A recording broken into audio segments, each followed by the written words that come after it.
Does that work okay, Louisa? Yeah. Let me put this somewhere here.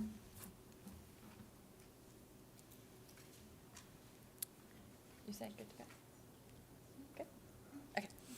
Hello and welcome. My name is Valerie Berg, and I'm the Assistant Dean for Graduate Student Services. I'm thrilled to welcome you to our 10th annual Rebel Grad Slam 3-minute thesis competition semifinals round. The Graduate College would like to say a special thank you to U.S. Bank for their ongoing partnership and for generously sponsoring this year's event. We'd like to begin today by acknowledging and honoring the indigenous communities of this region and recognize that the university is situated on the traditional homelands of the Southern Paiute people. We offer gratitude for the land itself, for those who have stewarded it for generations, and for the opportunity to study, learn, work, and be in community with this land. We encourage everyone in this space to engage in continual learning about the indigenous peoples who work and live on this land, including the Las Vegas Paiute tribe and the Wapa Band of Paiutes, and about the historical and present realities of colonialism. As one of the most diverse universities in the United States, UNLV believes it's important to recognize and appreciate the use of Southern Paiute land as part of its mission to being a welcoming and inclusive place for working and learning. The 3-minute thesis competition, or 3MT competition model, was developed at the University of Queensland in Australia in 2008. It spread to other universities in Australia and in New Zealand in 2009 and 2010. By 2011, the 3MT competition phenomena had spread around the globe, and now more than 600 universities from more than 65 countries hold these competitions. In 2014, UNLV held our first 3MT, the Rebel Grad Slam, and this year is our 10th annual Research Rumble. The 3MT is a fantastic opportunity for students to learn how to convey who they are, what they study, why they study it, and how they study it, and what they found or expect to find, and why it matters to an audience of folks who are mostly outside their field. It's an opportunity to build public speaking and communication skills and polish one's elevator speech, describing what they study as graduate students. It's worth noting that our slammers come from all over campus from a wide range of disciplines. Some are first-year students, and some are in their final year. Some slammers are master's students, and others are advanced doctoral candidates. It's a diverse pool of over 90 graduate students who signed up to compete this week. Today, we have a group of UNLV graduate students who have moved on to the semifinal rounds. Each will present their research in 3 minutes or less, using one slide and no props. We will introduce each student and then start the timer. If a student goes over 3 minutes, they will be eliminated from the competition. Slammers are encouraged to pace themselves and use their 3 minutes without going over. It's not easy, but it's what the 3MT is all about.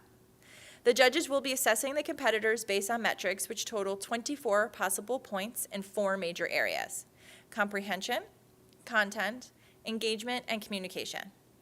Each judge will independently score each competitor. At the end of the presentations, we will tally the judges' combined scores for each slammer and announce the winners. The top 3 in this session will advance to the next round.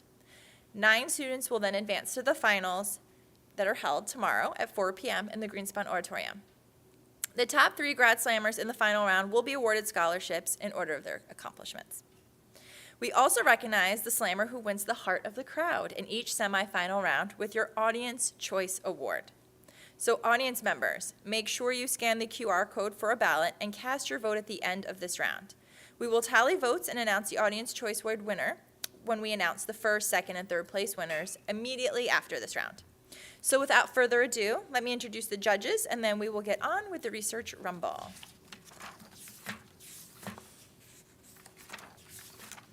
Okay, for our judges, if y'all would like to turn and wave as I call your name.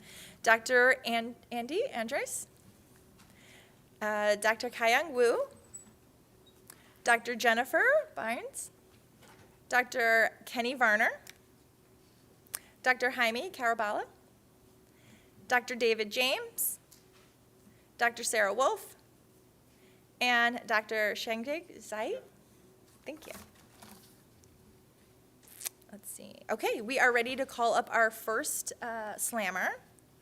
The Grad Academy team will start the timer when the presenter begins speaking, and then we'll repeat that after each round. In between each person, we will give the judges 1 minute. You'll hear music playing, and then we'll call up the next presenter. All right, so first up, I have Elizabeth. Thank you.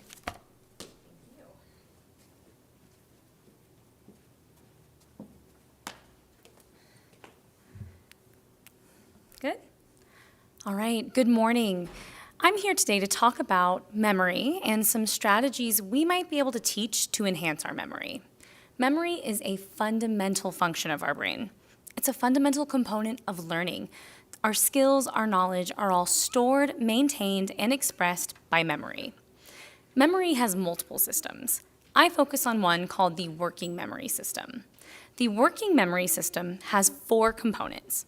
It has a phonological loop, where the information that is written or verbal information is stored, a visuospatial sketchpad, where things that we see and where they are stored, an episodic buffer that combines information from those verbal and visual systems into one piece, and a central executive that directs and controls how information moves and flows between the systems.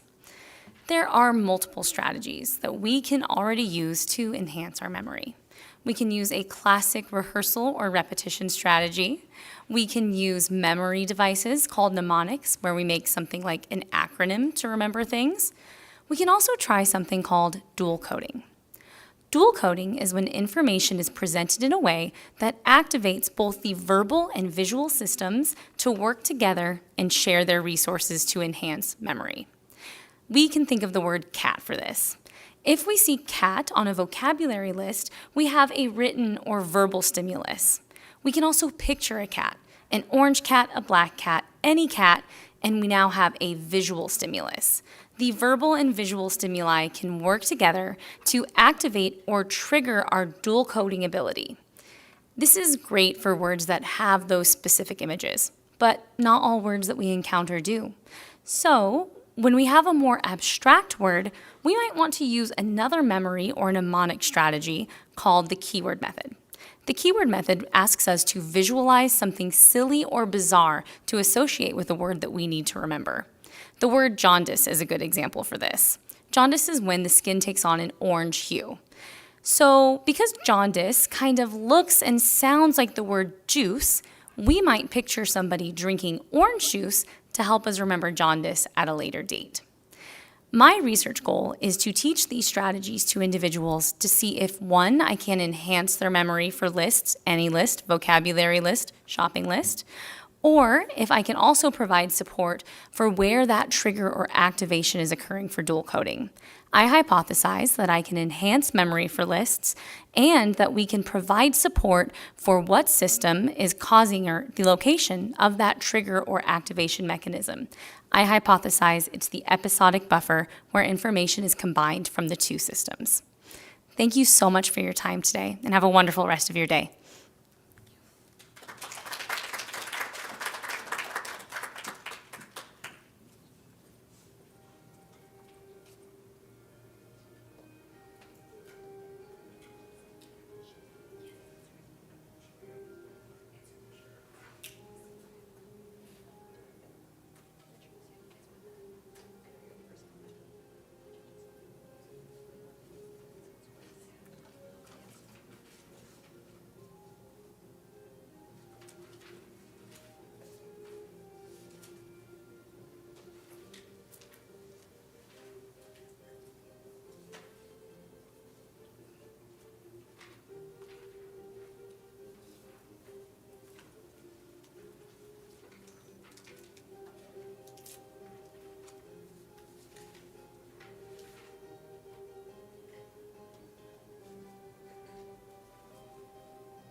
Let's welcome our next slammer, Sheetal.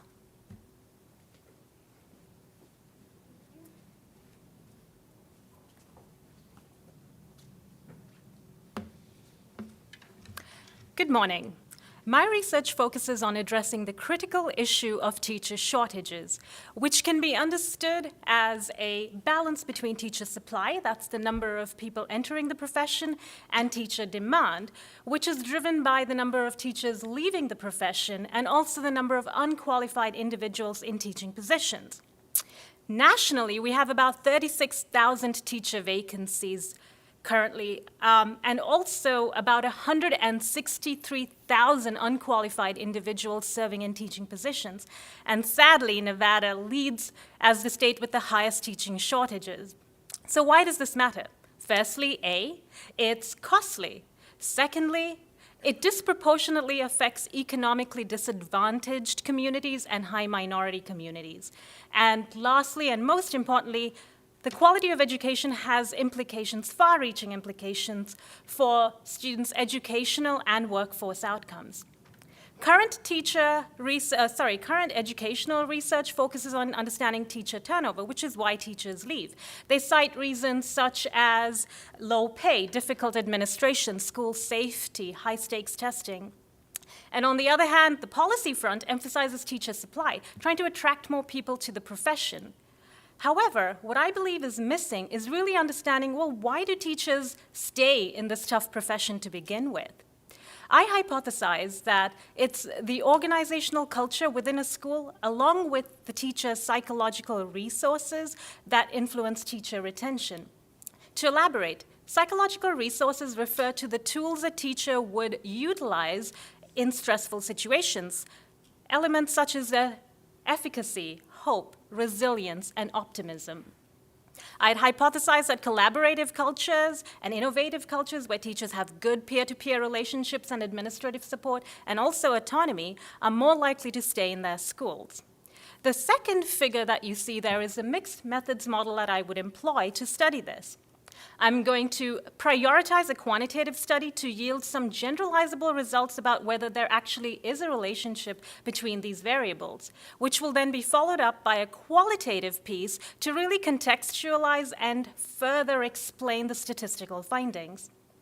Finally, to restate the importance of this research, I draw your attention to the very small text at the bottom of the screen. If education is the true driver of societal progress, then retaining quality and dedicated educators is pivotal to that goal. Thank you.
Let's welcome our next slammer, Ariana.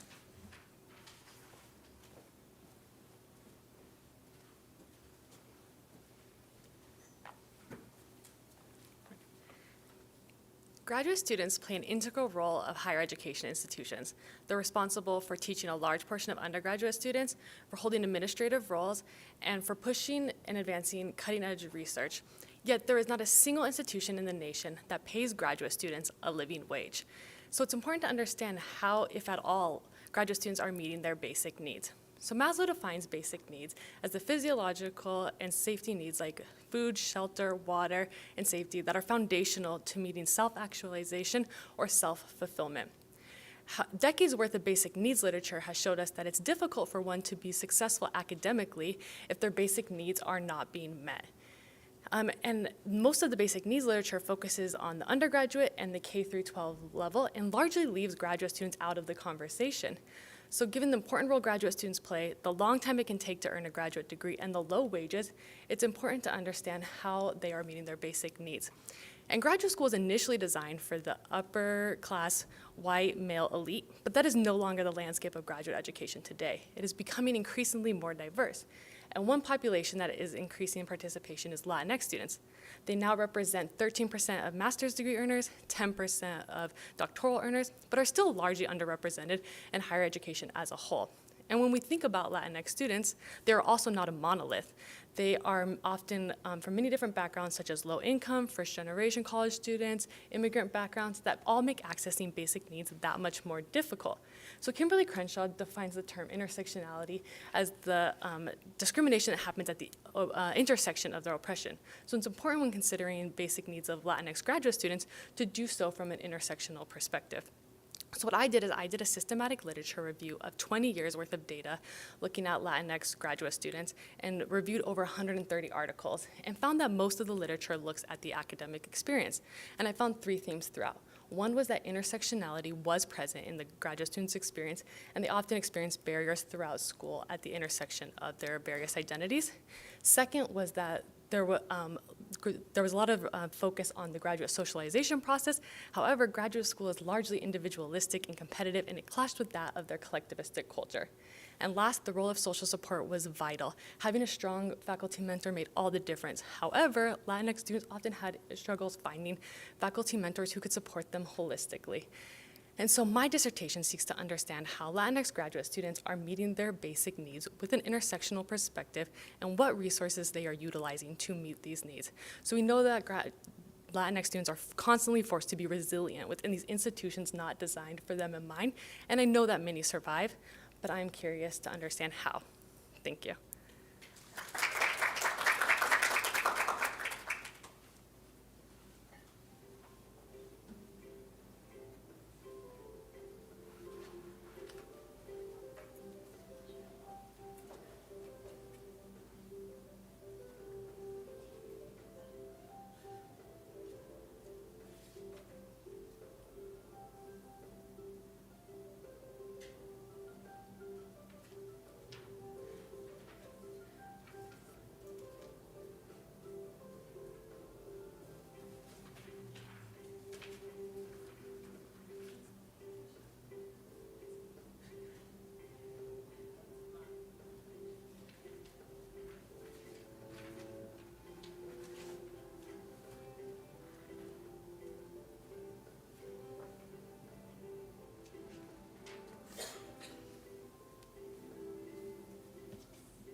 Let's welcome our next slammer, Kara, to the stage.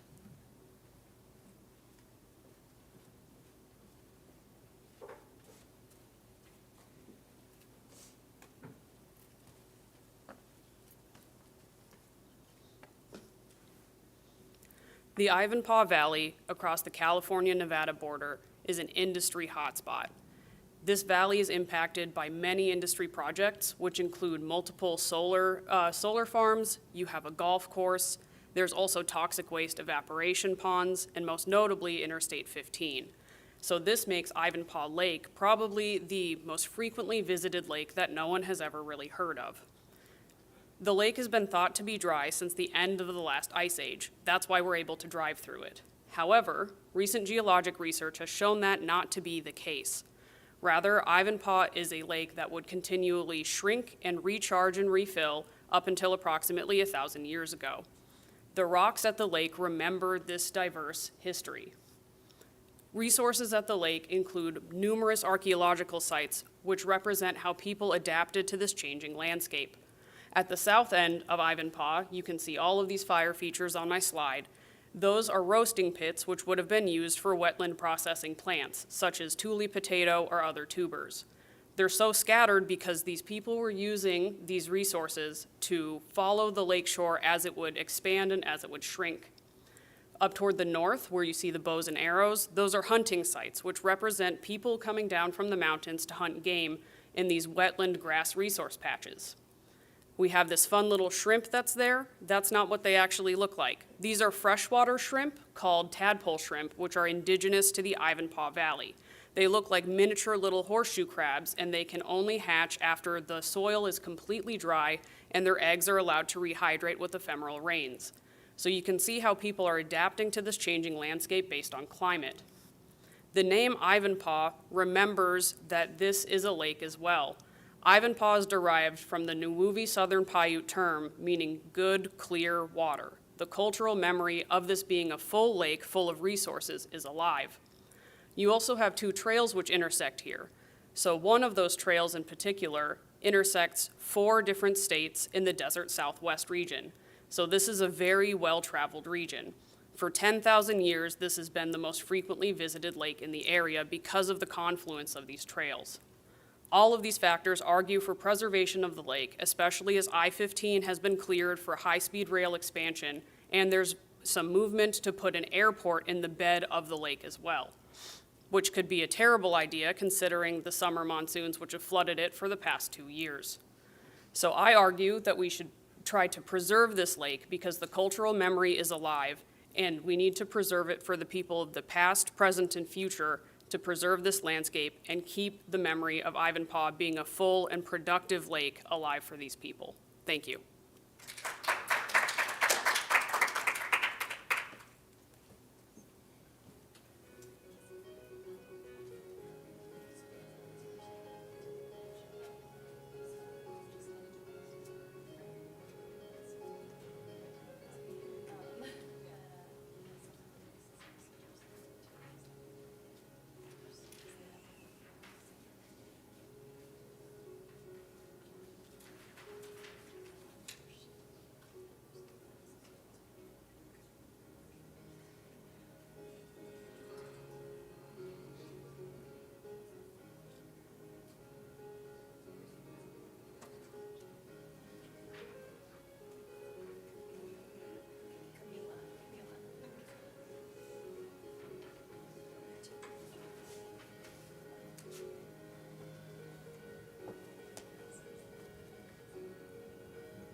Let's welcome our next slammer to the stage, Camila.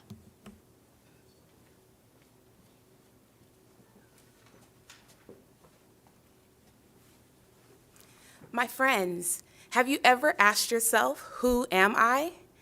My name is Camila Bywaters, and I study teacher identity. To me, I am a special education teacher, I'm a mother, I am an educational advocate. To my family, however, I am a know-it-all.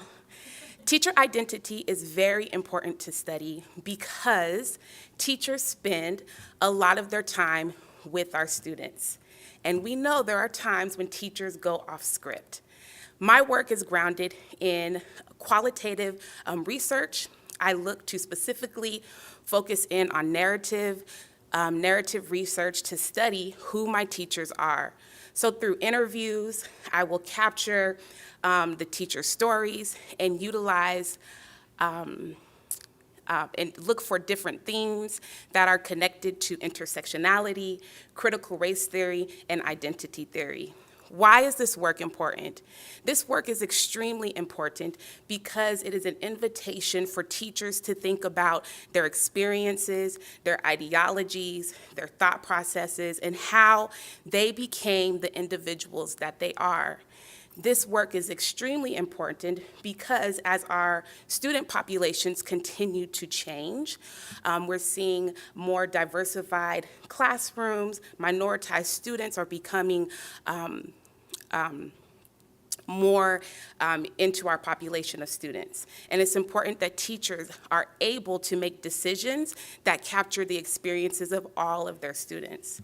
Why is this work important outside of our field? Not only is it important for teachers to understand their identity, understand their ideologies, understand why they think the way that they do, understand why they are the person that they are. It is important for people outside of the field as well, for doctors, for lawyers, for our chemists, for our global leaders to think about who they are. Doing and engaging in identity work is an invitation to also grapple with some parts of your identity that may cause you to, doing identity work is important because it allows you to grapple with some experiences or ideologies that prevent you from doing good work in this world. Not only is this work important for teachers, it is important for all of us to think about who am I, why do I matter, and what can I contribute to my field? Thank you.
Let's welcome our next slammer, Haley.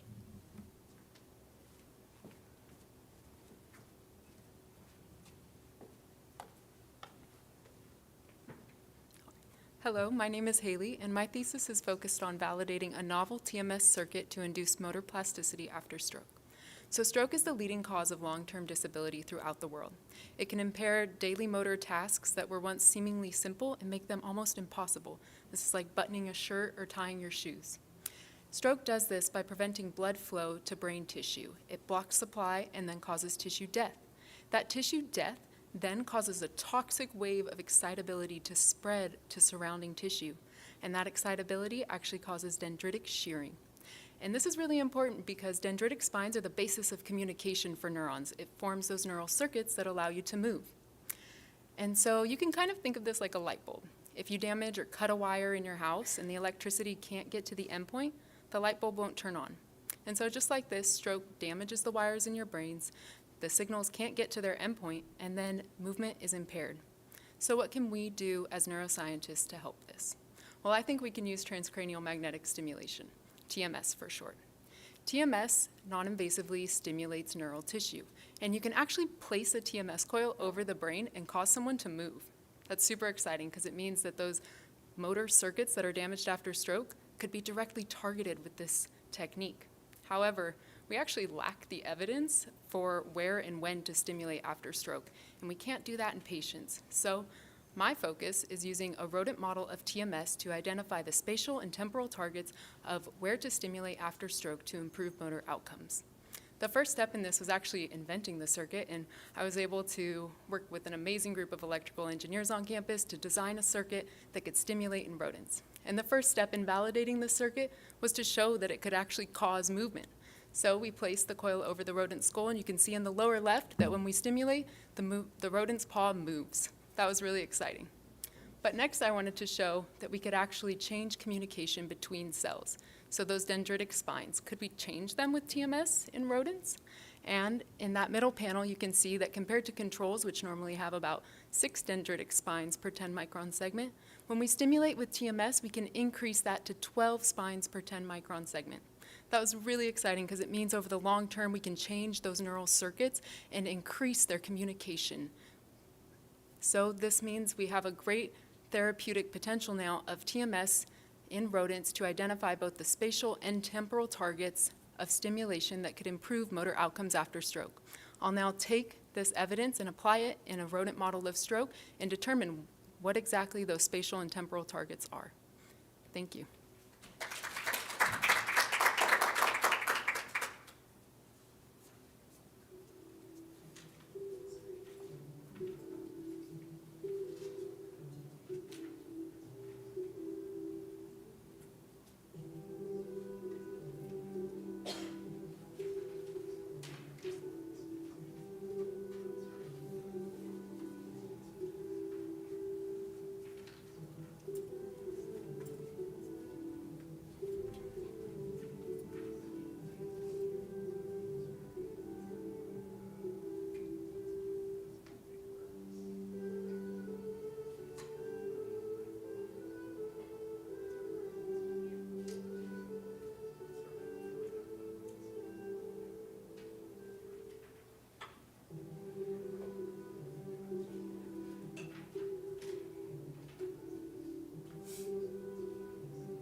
Let's welcome our next slammer, Darling.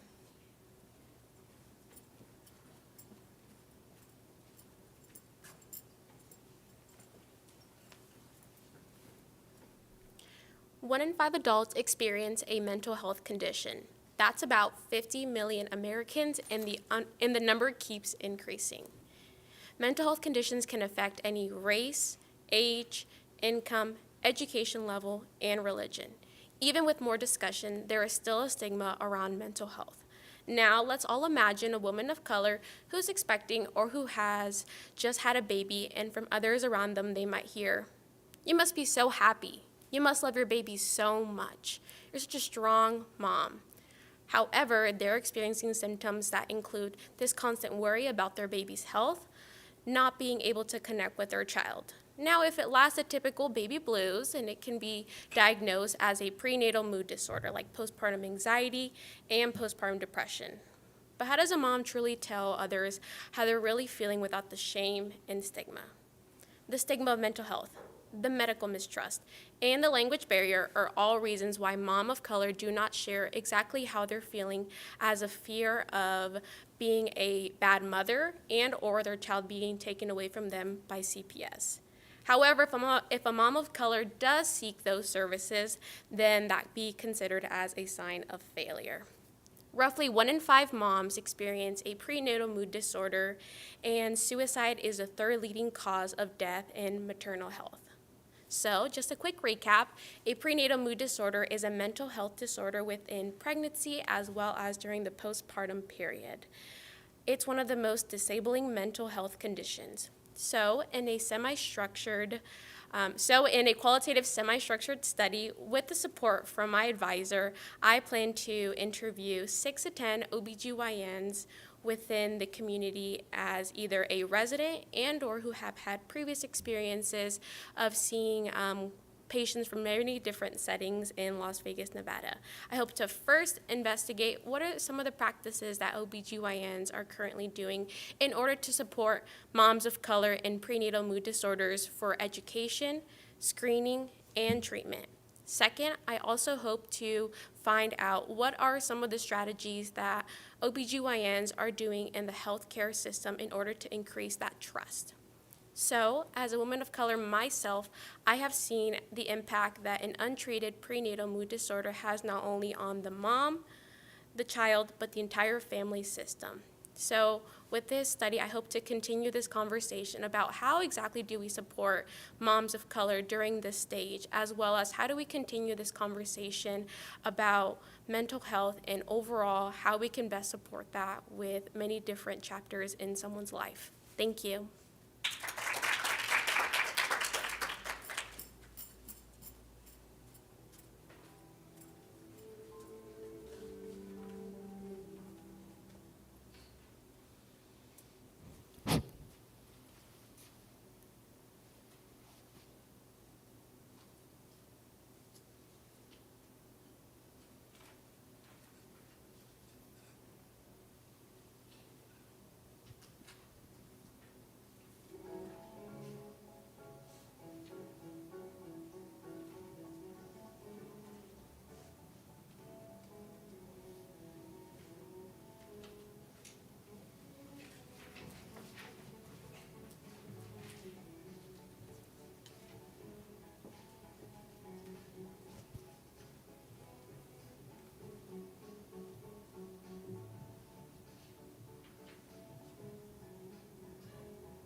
Let's welcome our next slammer, Joseph.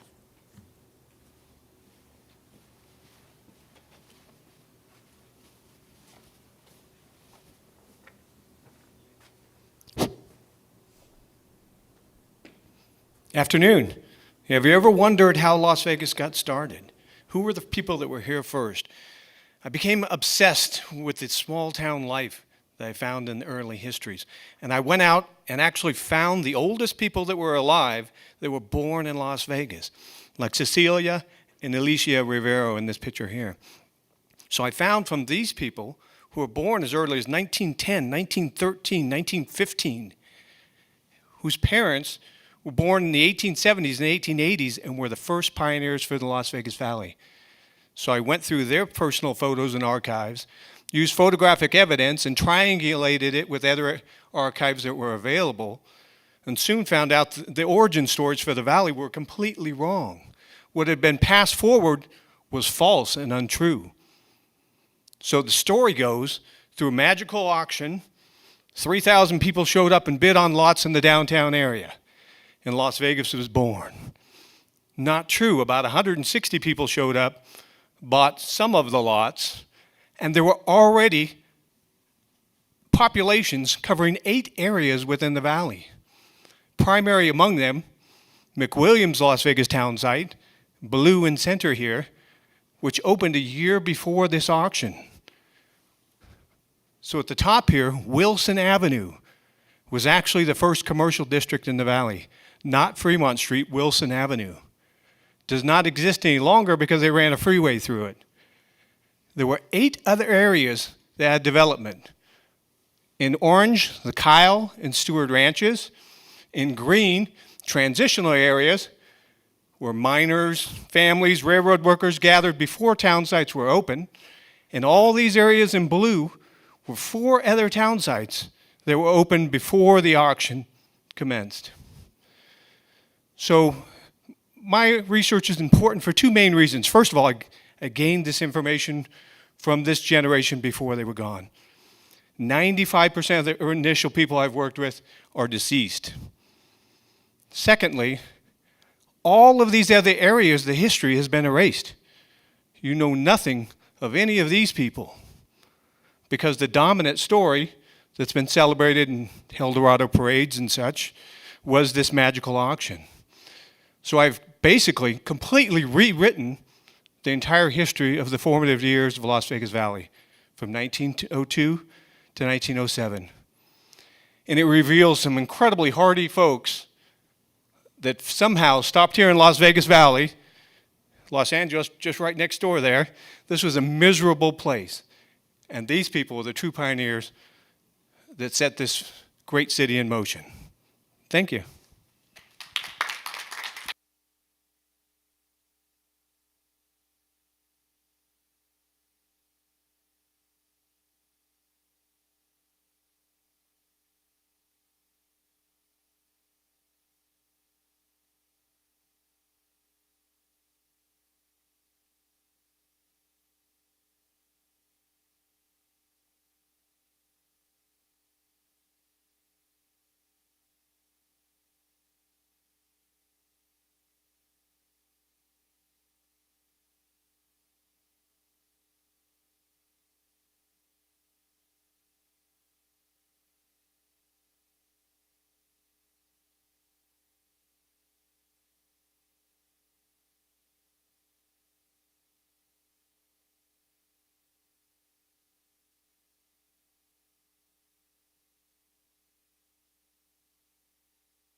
Fire poses a ubiquitous threat to society, consumers, and industry, And one of the best ways to mitigate this risk of fire is to use flame retardant materials. However, even though these flame retardant materials are very good at doing their job in mitigating these risks, they're very environmentally deleterious. They're halogenated, usually polydiphenyl brominated compounds, kind of a mouthful, and they mimic endocrine hormones. And usually how these are applied, usually for consumer products, they can be blended in upholstery, furniture, and because they're small organic molecules, they can just leach out into the environment over time and be uptaken by infants that crawl on the floor, or just, you're laying on your couch and you get carcinogens in you. So basically, it's a huge problem. And once these halogenated flame retardants even catch on fire after they kind of do their job, they release toxic acids as the form of gas. And so we're trying to not catch things on fire, but we're also trying not to die of asphyxiation. So one of my goals for my research is to design a environmentally conscious flame retardant material. And the basis of this material is a polymer. So a polymer is a huge chain of molecules. And what's great about this material is that it's environmentally conscious, it can be degraded, and it's very easy to make. And so the main basis of the polymer follows a phosphine oxide backbone, which has been used in small organic molecules in the past. However, I implemented it in a polymeric form. And so I wanted to see if I can dissolve this polymer in a solvent, which is shown in the slide, and it fluoresces under black light. So what can actually be done is you can spray this on a surface of, let's say, furniture. In my case, what I'm interested in is a beautiful Tesla battery, a lithium-ion battery, and basically spray a surface of this polymer. And you can check the application for it, and the electric vehicle business is booming. By 2027, it's going to go up to $800 billion, and that comes with a huge risk of fire with lithium-ion batteries. Let's say a collision occurs and the battery short circuits. A metal fire is very, very cranky and dangerous and poses an even greater risk. So I hope to utilize this polymer to mitigate that risk and to basically help out with the growing electric vehicle business industry and uphold those safety practices. Thank you.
Let's welcome our next slammer, Savannah.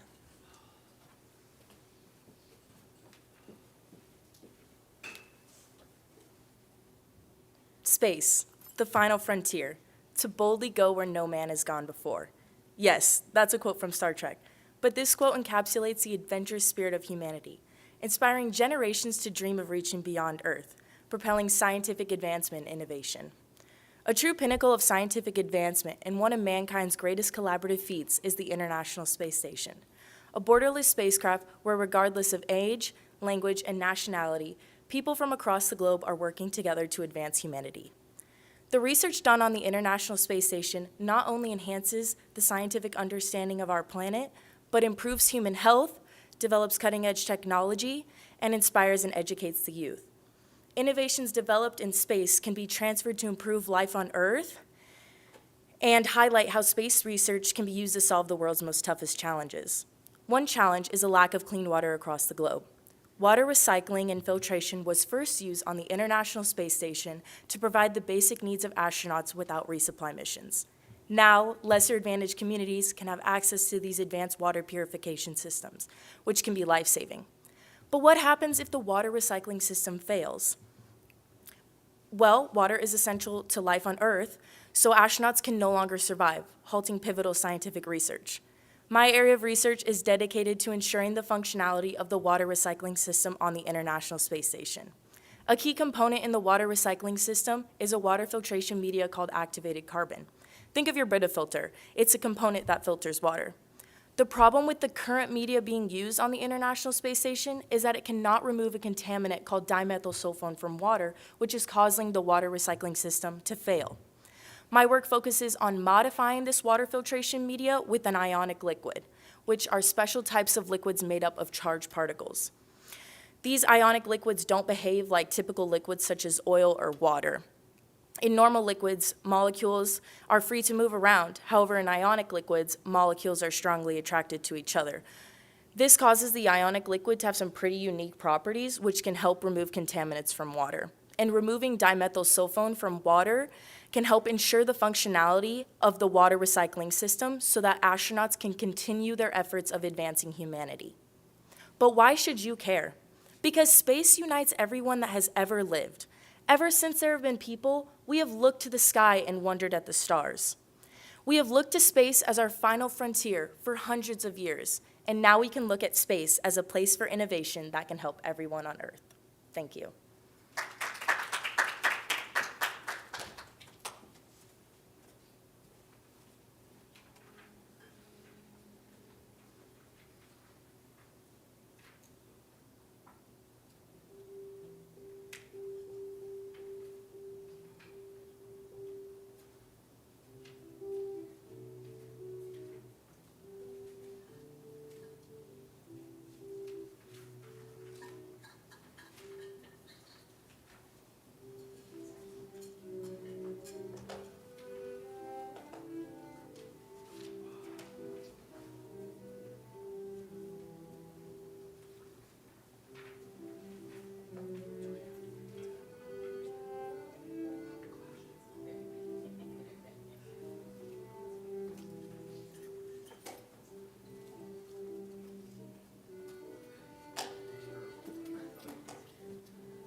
Let's welcome our next slammer, Wynn.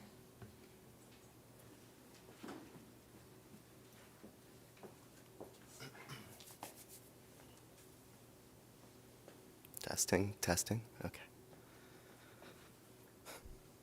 Have you ever sat through a mandatory diversity training, nodding your head along, but secretly going through your grocery list or counting down the moments until your freedom? It's me. Hi, I'm the problem, it's me. I'm the ironic white dude in the suit pointing to a slide full of buzzwords saying what you shouldn't do. But don't worry, I've been bored too, wondering why can't we do diversity trainings differently? We know that a majority of workers say focusing on DEI work is a good thing, according to the Pew Research Center in 2023. Yet article after article comes out saying that they don't work. The literature has told us that there are three main issues. The first is that they don't personally resonate with participants. The second is that they don't give you tangible, concrete next steps. The third is that they don't even bother to measure whether they're making an impact on something. And then, to make matters worse, we have a whole group in this particular percentage, 28%, that don't even know what diversity trainings are, which is no surprise because there's so many terms. Cultural competency, cultural awareness, cultural sensitivity, how to be an ally. This is what we call the diversity training dilemma. So what do we do about it?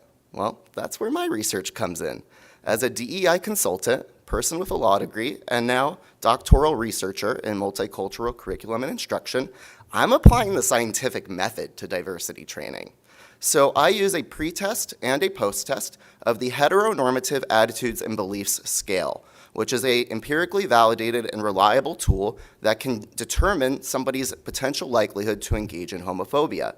By administering that before and after delivering a diversity training, I can measure at least one piece of somebody's likelihood to engage in homophobia and whether or not my diversity training will reduce that likelihood. But there's more. This is a mixed methods approach. There's also a qualitative focus group that happens afterwards so that the participants can tell me what worked or what missed the mark so I don't have to subject another cohort of trainees to something that wasn't worth their time. And by doing this, there's more than just the data that comes out telling me whether the scores decrease. It's also the anecdotes of a parent of a trans child who approaches me in tears weeks after attending a training, saying this was the first time I could talk to my trans son and feel that we were able to have a conversation where we understood each other. My research is trying to build a world where diversity training is not just about HR avoiding lawsuits. It's where in this hyper-polarized society, we don't have to be afraid of having conversations with each other. That's what I hope to achieve. Thank you.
All right, let's welcome Danny, our next slammer, to the stage.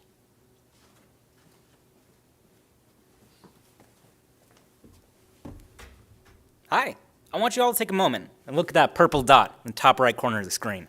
From that small area, there are millions of particles of light, photons, hitting your eyes right now, where they get turned into a signal your brain can understand. But that's low energy light. And there's a lot of times we need to look at high energy light, radiation.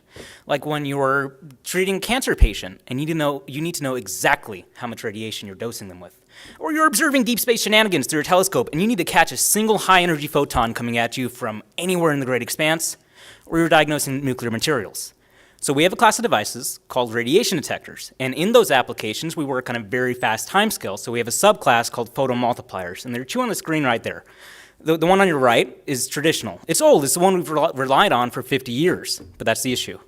There's no development or research in photomultipliers anymore pushing that design. So we've reached a point of stagnation with a dwindling supply for a demand that still needs it, and that's where we come in. The device on the right is going to break past that point of research stagnation.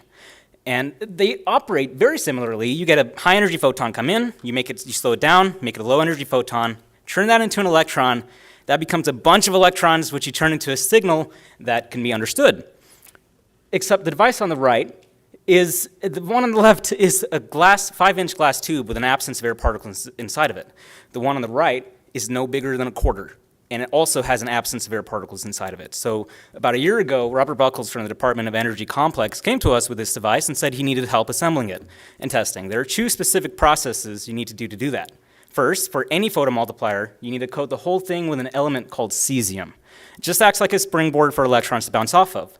But for ours, it's 3 distinct layers, and we need to stack them together and bond them, kind of like an Oreo cookie, but way more difficult. So what makes it so special is in that 1 millimeter thick device, you have the same absence of particles inside of it. We took the ship that was in the bottle, and we put the bottle in the ship. So where do we stand? How far have we gotten in developing this device? Nowhere. We're still working on it. But when we do, when we finish it, when we assemble it and test it, and it works because it won't just replace PMTs, it will exceed them. And we will meet the demand of the field again. Thank you.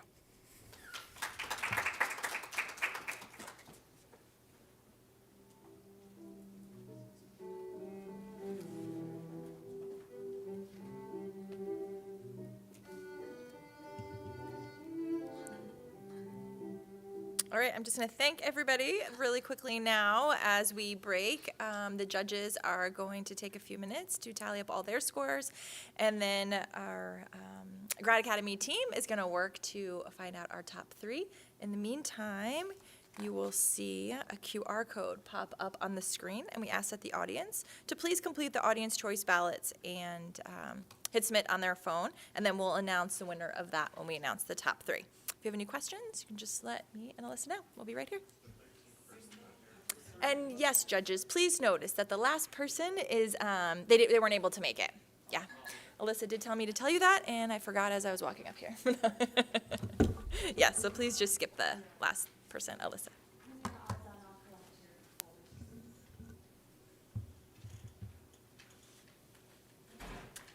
Just remember that slammers, you cannot vote for audience choice. Everyone else in the room can. Is the QR code accessible to people watching on YouTube? Yes. Okay.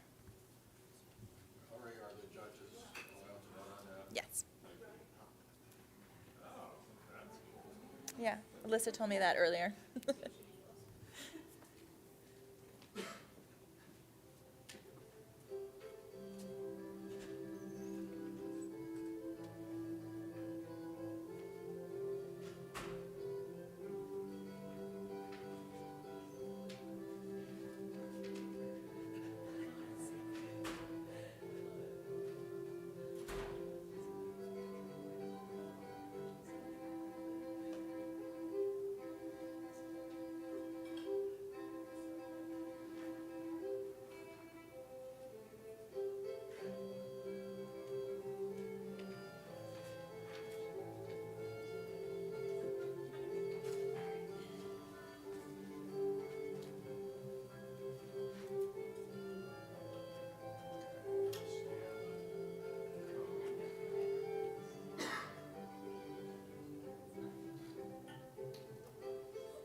All right, we have tallied up all the judges' scoring, and we are going to announce the winners for first, second, and third place, as well as the audience choice. In third place, we have Joseph Thompson. And you can come up here, and I have a nice card for you. In second place, we have Kara Jones. And in first place, we have Haley Strong. And our audience choice is Savannah.